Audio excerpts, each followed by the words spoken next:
बहुत समय पहले की बात है। एक गांव था जहां पर ज्यादातर लोग मतलबी और घमंडी थे। उसी गांव में रहता था एक बेहद गरीब लड़का, राघव। करीब 1 साल पहले कोविड-19 के चलते राघव के पिताजी का निधन हो गया था। इसी के चलते कुछ ही दिन पहले राघव ने सरला नाम की एक बेहद मासूम और दयालु लड़की से विवाह किया।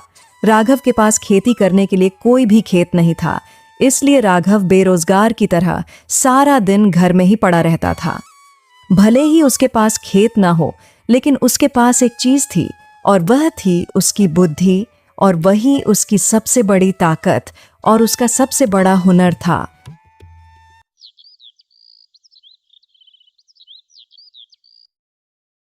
देखो बड़े भैया, सीधी सी बात है।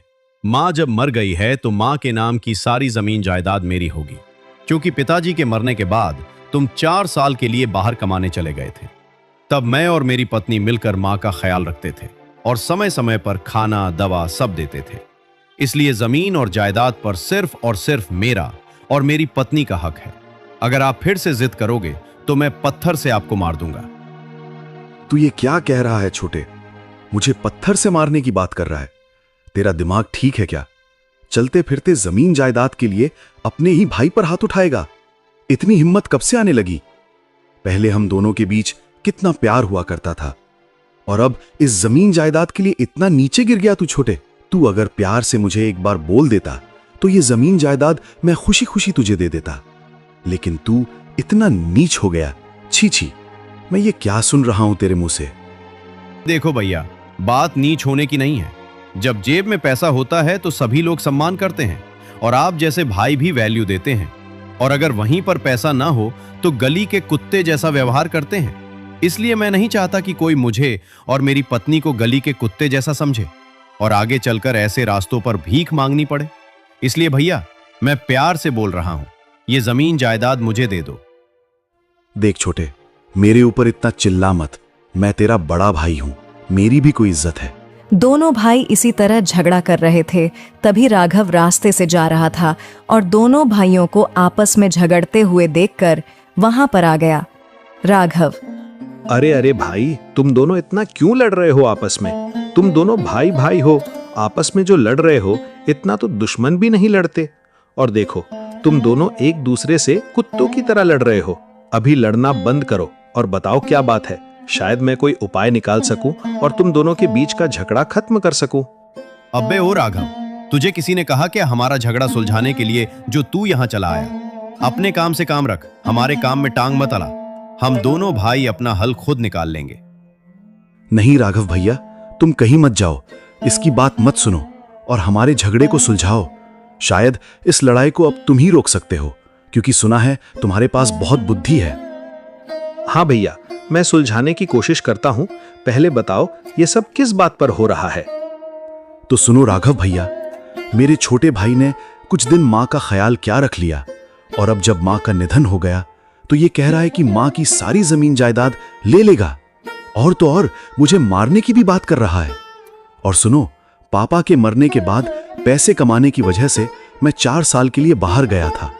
अगर मैं घर पर रहता तो मैं भी माँ का ख्याल रखता। तो बताओ अब मैं क्या करूं? हाँ भैया, तुमने सही कहा। अगर तुम्हें कुछ नहीं मिलेगा तो तुम रहोगे कहां? देखो छोटे, मेरी बात सुनो। बड़े भाई से ऐसे बात मत करो। बड़ा भाई पिता समान होता है और उससे इस तरह की बात नहीं करनी चाहिए। और रही बात माँ की सेवा की, तो तुमने कोई पराया इंसान का सेवा नहीं किया है। तुमने अपनी ही माँ की सेवा की है, जिसने तुम्हें 9 महीने पेट में रखा था, और आज तुम कुछ पैसों के लिए ऐसी बातें कर रहे हो। ये अच्छा नहीं है। तुमने जो माँ का ख्याल रखा वो पुण्य का काम है, और अगर अभी तुम अपने ही भाई को घर से निकाल दोगे तो ये बहुत बड़ा पाप होगा। ऐसा काम मत करो, नहीं तो नरक में भी जगह नहीं मिलेगी। हाँ राघव, तुमने बात तो सही कही है। मैंने कोई पराया इंसान का सेवा नहीं किया, अपनी ही माँ का किया है। बड़े भैया, कृपया मुझे माफ कर दो। मैं बहुत बड़ी गलती करने जा रहा था। ये सब मैंने अपनी पत्नी की बातों में आकर किया। उसको तो आज नहीं छोड़ूंगा। राघव दो भैया, तुम्हारा बहुत बहुत शुक्रिया। तुम्हारी वजह से ही मेरी आंखें खुली हैं। मुझे माफ कर दो भैया, मैंने पहले जो आपसे बदतमीजी की। अरे नहीं छोटे, ऐसा नहीं बोलते। अपनी पत्नी ही तो है, उसके लिए ऐसा मत बोलो। चलो कोई बात नहीं, मैंने तुम्हें माफ किया। और हाँ राघव भैया, तुम्हारा बहुत बहुत धन्यवाद इतनी अच्छी तरह समझाने के लिए। आज तुम्हारी वजह से मेरा भाई मुझसे अलग होने से बच गया। ऐसे ही तुम सबकी मदद करते रहना, भगवान तुम्हारा जरूर भला करेंगे। राघव के तेज दिमाग ने दोनों भाइयों को बिछड़ने से बचा लिया। राघव के पास बहुत बुद्धि थी, इसलिए वह गांव के गरीब लोगों की अपनी बुद्धि से बिना किसी स्वार्थ के मदद करता था। और फिर दोनों भाइयों की मदद करके राघव अपने घर चला जाता है। अरे जी, इतनी देर कहाँ लग गई? मैं तो कब से आपका इंतजार कर रही थी और आप तो आने का नाम ही नहीं ले रहे थे। अरे भाग्यवान, इतनी देर नहीं लगती आने में, लेकिन क्या करूं, मैं जब रास्ते से जा रहा था तभी देखा कि पास के गांव के दो भाई आपस में लड़ाई कर रहे थे। ये दुनिया बहुत ही जालिम दुनिया है। आजकल तो जमीन जायदाद के लिए भी भाई भाई के बीच लड़ाई हो जाती है। ऐसी लड़ाई होती है मानो खून खराबा हो जाए। बस मैं उनके पास गया और अपनी बुद्धि लगाकर दोनों का झगड़ा शांत कर दिया। अच्छा, ऐसी बात है। चलो कोई ना, मैं ये कह रही थी कि आज खाना क्या बनाऊं? घर में जितनी भी सब्जी थी सब खत्म हो गई है। सब्जी की बहुत जरूरत थी, लेकिन आप हो कि कुछ काम धंधा ही नहीं करते। ऐसे कैसे घर चलेगा? तुमने देखा ना परसों जब बारिश हो रही थी तब कैसे छत के छेद से पानी टपक रहा था नीचे। इसलिए जब बारिश होती है तब ठीक से सो भी नहीं पाते। अगर ऐसे ही चलता रहा तो जीना मुश्किल हो जाएगा। अरे भाग्यवान, क्या करूं, पिताजी के जाने के बाद से जैसे मेरी दुनिया ही उलझ गई है। ना हाथ में पैसा है और ना ही किसी का सहारा मिल पा रहा है। हमारे पास तो उतना पैसा भी नहीं है कि कोई छोटा सा धंधा शुरू कर सकें, और ना ही खेत है जिस पर खेती करके रोजी रोटी चला सकूं। कोई ना, देखते हैं क्या कर सकता हूं। मेरे पास बुद्धि तो है, लेकिन पैसों की बहुत कमी है। एक काम करो, आज जो है उसी से खाना बना लो, कल सुबह कुछ सोचूंगा।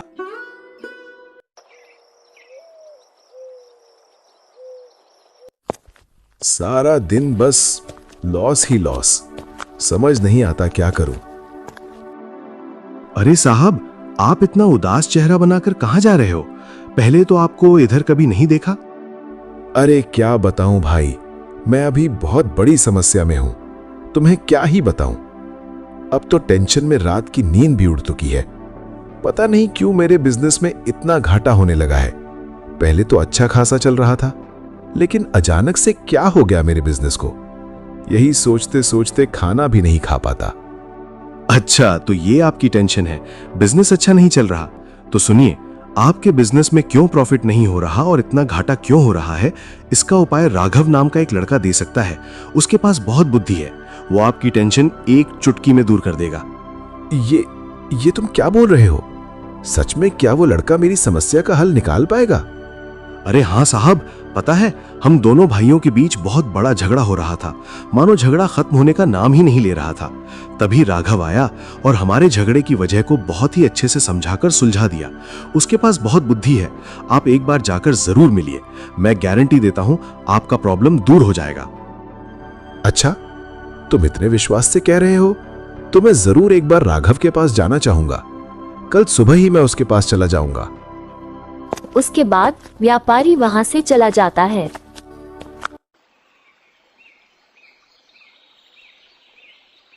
अगले दिन सुबह सुबह व्यापारी राघव से मिलने के लिए निकल जाता है। अरे भाई, क्या तुम्हारा नाम ही राघव है? हाँ साहब, मेरा ही नाम राघव है। क्यों, क्या हुआ? मुझसे कोई काम है क्या? और आपको देखकर लग रहा है कि आप बहुत परेशान हैं। तो तुम ही हो वो राघव जिसकी बुद्धि के चर्चे दूर दूर तक है। तो फिर सुनो, मैं एक व्यापारी हूं। मेरे पास एक गौशाला और खेत है जहां पर किसानों को लगाकर मेरा व्यापार चलता है। पहले पहले मेरा बेटा ही इस व्यापार को संभालता था और अच्छी खासी कमाई भी हो रही थी। लेकिन अचानक से मेरा बेटा ये काम छोड़कर शहर चला गया और वहां जाकर शादी कर ली। और जब से मेरा बेटा शहर गया है तब से मेरे व्यापार में बस घाटा ही हो रहा है। मुझे समझ नहीं आ रहा कि ये कैसे हो रहा है। ये सोच सोच कर मेरा दिमाग खराब होता जा रहा है। अगर ऐसे ही चलता रहा तो मेरा व्यापार मिट्टी में मिल जाएगा। कृपया करके तुम कोई उपाय निकालो ताकि मेरा व्यापार पहले जैसा चल सके। और हाँ, इसके बदले में तुम्हें 1000 रुपए दूंगा। व्यापारी की बात सुनकर राघव समझ जाता है कि समस्या का कारण क्या है। देखो साहब, मैं सभी गरीब लोगों की मदद मुफ्त में करता हूँ, लेकिन अभी घर की स्थिति भी बहुत खराब चल रही है, तो इस समय अगर आप प्यार से कुछ दे रहे हो तो मैं मना नहीं करूंगा। ठीक है, मैं समझ गया इसका उपाय क्या है। मेरी बात ध्यान से सुनो। आप 5 दिन लगातार सुबह 5 बजे उठना और 1 दिन गौशाला में जाना और 1 दिन खेत में जाना, ऐसे ही 5 दिन तक करना और उसके बाद वाले दिन मेरे पास आना। आपको सब समझ आ जाएगा। राघव की ये बात सुनकर व्यापारी थोड़ा हैरान हो गया। उसे समझ नहीं आया कि राघव उसे सुबह 5 बजे उठने के लिए क्यों कह रहा है, लेकिन राघव की बुद्धि के चर्चे दूर दूर तक थे। इसलिए व्यापारी भी उसकी बात मानने को तैयार हो गया और सुबह जल्दी उठने का निश्चय कर लिया। अच्छा ठीक है राघव, तुमने जो कहा मैं वही करूंगा। रोज सुबह 5 बजे उठने की कोशिश करूंगा और अपनी गौशाला और खेत में जाऊंगा। ये लो, आज के लिए 500 रुपए, बाकी काम होने के बाद दे दूंगा। उसके बाद व्यापारी राघव को 500 रुपये देकर वहां से चला जाता है।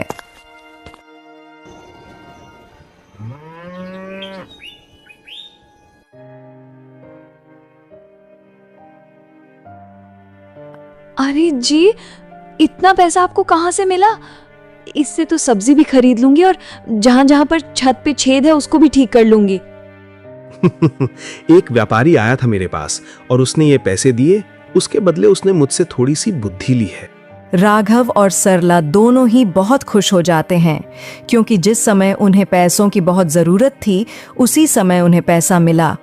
और उधर व्यापारी इसी सोच में डूब गया कि वो कल सुबह 5 बजे कैसे उठ पाएगा, क्योंकि व्यापारी बहुत आलसी था। जब उसका बेटा था तब उसका बेटा ही सब संभाल लेता था और व्यापारी आराम से सोता रहता था। ऐसे ही सोचते सोचते शाम हो जाती है और व्यापारी बिस्तर पर आराम से गहरी नींद सो जाता है। सुबह हो जाती है, लेकिन जब व्यापारी उठता है तो देखता है कि सुबह के 10 बज चुके हैं। हे भगवान, आज तो 5 बजे उठना था। मैं इतना आलसी क्यों हूं? नहीं, आज जो हुआ सो हुआ, लेकिन कल मैं 5 बजे ही उठूंगा, फिर चाहे कुछ भी हो जाए। फिर से शाम हो जाती है और व्यापारी दोबारा सो जाता है उत्साह के साथ, और इस बार व्यापारी बिल्कुल सही समय पर उठ जाता है, ठीक 5 बजे। उसके बाद पहले दिन व्यापारी अपने गौशाला में जाता है और वहां जाकर देखता है कि उसका एक नौकर दूध में पानी मिला रहा है और इसी वजह से दूध में पोषण नहीं मिल रहा और लोगों की तबीयत भी खराब हो रही है। अरे ओ 2 कौड़ी के नौकर, आज पता चला तेरी वजह से ही मेरे व्यापार का नुकसान हो रहा है। छी छी, ये सब करने से पहले तेरे दिमाग में एक बार भी ख्याल नहीं आया कि तू गलत कर रहा है या सही? दूध पीकर बच्चे बीमार पड़ रहे हैं और इसी के चलते मेरा व्यापार भी बंद होने वाला था। अच्छा हुआ मैं आज सुबह सुबह यहां आ गया, नहीं तो ये सब पता ही नहीं चलता। तू अभी के अभी मेरे यहां से निकल जा और कभी वापस मत आना। चल भाग यहां से। और अगले दिन ठीक उसी समय व्यापारी खेत में जाकर देखता है कि 2 नौकर बैठे बैठे गप्पे मार रहे हैं। वाह मेरे नौकरों वाह, इसलिए मैं तुम दोनों को पैसा देता हूं कि मेरे खेत में आकर गप्पे मारो। इसीलिए मैं सोचता था कि अभी तक फसल क्यों नहीं हुई, आज पता चला। चलो निकलो यहां से और आज के बाद मेरे खेत में मत दिखना और अगले हफ्ते का 1 भी रुपया नहीं दूंगा तुम दोनों को। जाओ यहां से। अब व्यापारी को सब समझ आ गया कि जब उसका बेटा था तब वो अकेले ही सब संभालता था। सुबह सुबह उठकर इन लोगों से अच्छे से काम करवाता था और इसी वजह से उसका व्यापार भी अच्छा चल रहा था। इसलिए राघव ने उसे रोज 5 बजे उठने को कहा था। चलो, इससे मेरा ही फायदा हुआ। अब मैं नए नौकर रखूंगा और रोज 5 बजे उठकर सबको काम पर लगाऊंगा। और अब तो मेरी सुबह सुबह उठने की आदत भी हो गई है।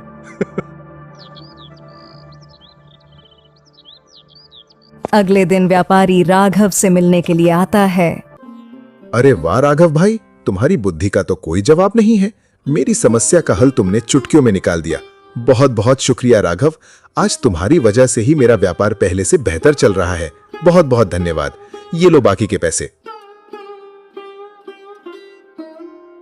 अरे साहब, मुझे भी बहुत खुशी हो रही है कि मेरी बुद्धि से आपको थोड़ा सा भी फायदा हुआ। यही बहुत बड़ी बात है। राघव, तुम्हारी बुद्धि तो लाजवाब है। तुम काम क्यों नहीं करते? तुम एक दुकान क्यों नहीं खोल लेते? जहां पर सब लोगों को तुम बुद्धि दोगे और उसके बदले वो लोग तुम्हें पैसे देंगे। इससे तुम्हारा बहुत फायदा होगा। देखो साहब, करना तो चाहता हूं, लेकिन मेरे पास इतना पैसा नहीं है कि मैं एक दुकान खोल सकूं। तो तुम एक काम करो, तुम्हारी दुकान के जो भी खर्चे होंगे वो सब मैं दूंगा। उसके बदले जो भी कमाई होगी उसका 70% तुम लोगे और बाकी 30% मैं लूंगा, ठीक है?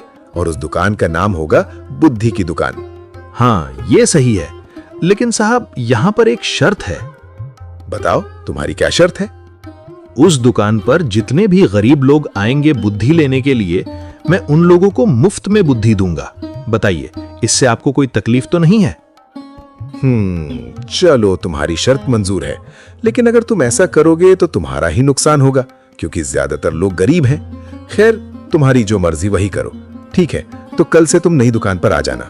उसके बाद दोनों ने यह फैसला पक्का कर लिया और व्यापारी वहां से चला गया।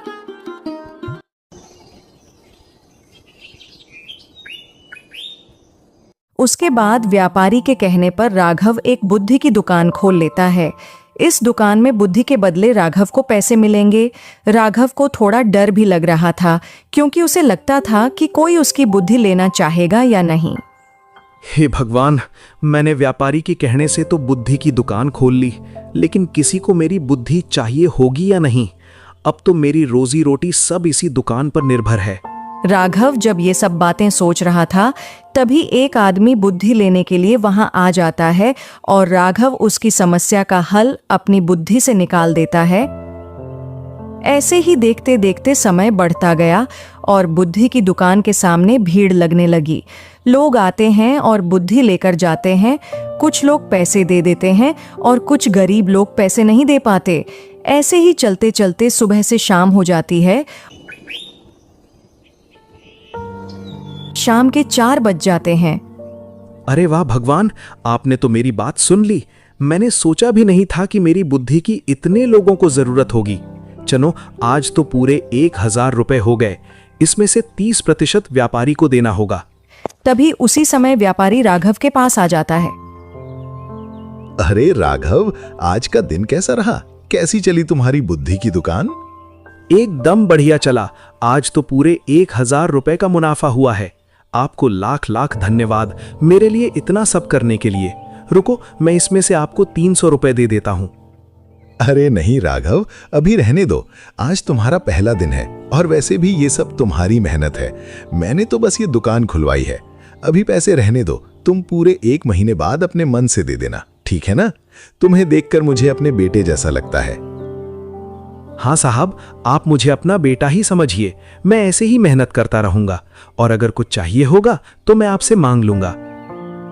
ऐसे ही दिन बीतते गए और राघव का नया धंधा भी तेजी से चलने लगा।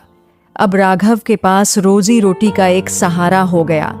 इस दुकान से जो भी कमाई होती, उसमें से आधा अपने घर भेज देता और बाकी अपने पास रखता।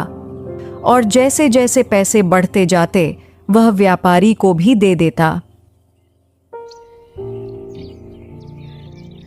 सीख: मेहनत, समझदारी और सही समय पर सही फैसले लेने से इंसान अपनी जिंदगी बदल सकता है।